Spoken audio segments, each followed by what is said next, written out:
Ready to explore the results your PubMed search has unleashed? Then this tutorial is for you. This tutorial explores 3 separate sections of the PubMed results page. At the end, you'll be able to sort results 3 different ways, depending on your need. Refine your search using the PubMed filters and narrow the parameters of your search results. And learn to save and share and manage your results using the clipboard, email, and sending to the Citation Manager RefWorks. Let's get right to the results. Our search has been run, and we'll begin by deconstructing the results page by looking at the sort. By default, your results are sorted by best match. Best match is a PubMed algorithm designed to deliver the most relevant results to the top of the page. This can be changed by clicking on Display Options. You can change that best match to either most recent, and most recent refers to articles most recently indexed and added to PubMed, or the publication date, and that refers to the date the article was actually published. Either of these selections, most recent or publication date, can be sorted ascending or descending.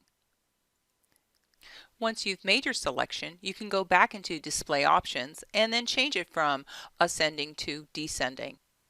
And that's 3 ways to sort your results. Next, over on the left, I'll bring your attention to the PubMed filters area.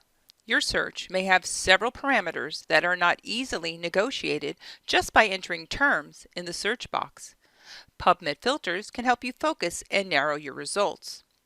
There are many different types of filters, and a limited number appear by default. There's text availability, article type, and publication date.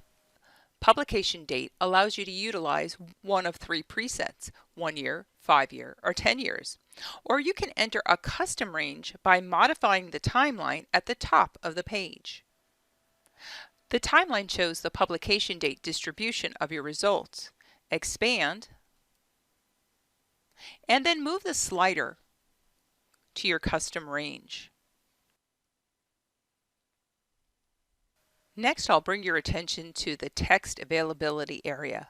Most recent articles will have an abstract, and that's a little summary of the article. By clicking Abstract, you limit only to those articles that have an abstract. It's a little misleading when it says free full text or full text, because if you recall, PubMed has no full text within itself. It can only link you out to full text. Free full text links you out to articles that are in PubMed Central or Open Access. Full text will link you to a publisher's website that will have the full text, but it may not have it available for free. This area does not reflect your access to Misericordia's subscription content. I don't recommend using any of these filters as a student. Why eliminate articles the library might have, or articles that you might obtain interlibrary loan? Now we'll take a look at the article types. Article type filters, as defined with mesh publication types, can be used to access a specific type, such as a randomized controlled trial. Although there is a randomized controlled trial filter, don't confuse mesh publication types with study designs, as per the evidence pyramid. To learn more about searching based on study design, you'll want to watch a separate tutorial on using PubMed clinical queries. There are 6 article types that are displayed by default, but there are more to choose from. In fact, there are many more filters to choose from. Select additional filters, and among the article types, you'll find a large variety. You may be interested in practice guidelines. Make the selection, and then click Show to make it appear on the result page. Examining the additional filters further, we see there are 6 other filters: species, language, and I recommend selecting English to limit to articles written in English, sex, for studies that include but may not be limited to subjects of a certain gender, subject, and here's where we find an additional limiter for systematic reviews, This filter is the same as the article type and the clinical queries limiter for systematic reviews. They are all the same, but there are other subject areas like complementary medicine. Journal, which allows you to limit to a specific journal content, such as only those journals indexed in Medline, and the age filter for studies that include, but may not be limited to, those of a certain age. When you select Show, they appear, and to make them active, you need to click on them.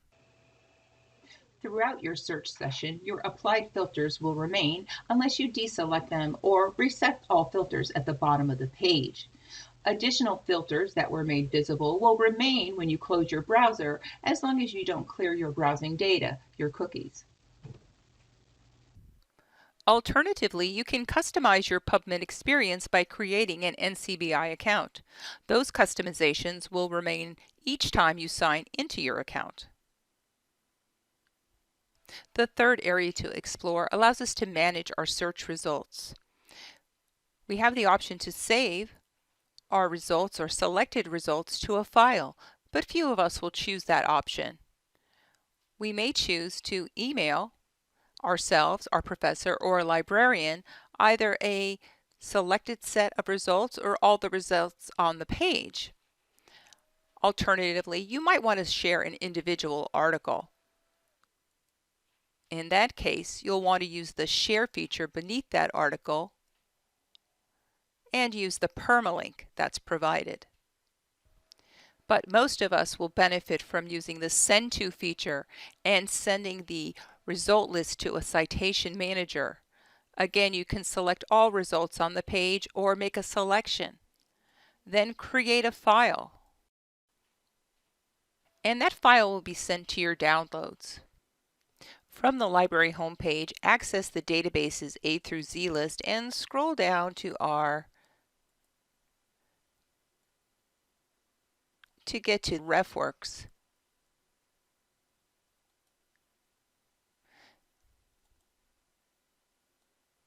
Log in with your RefWorks account, and if you don't have one, make sure you create one.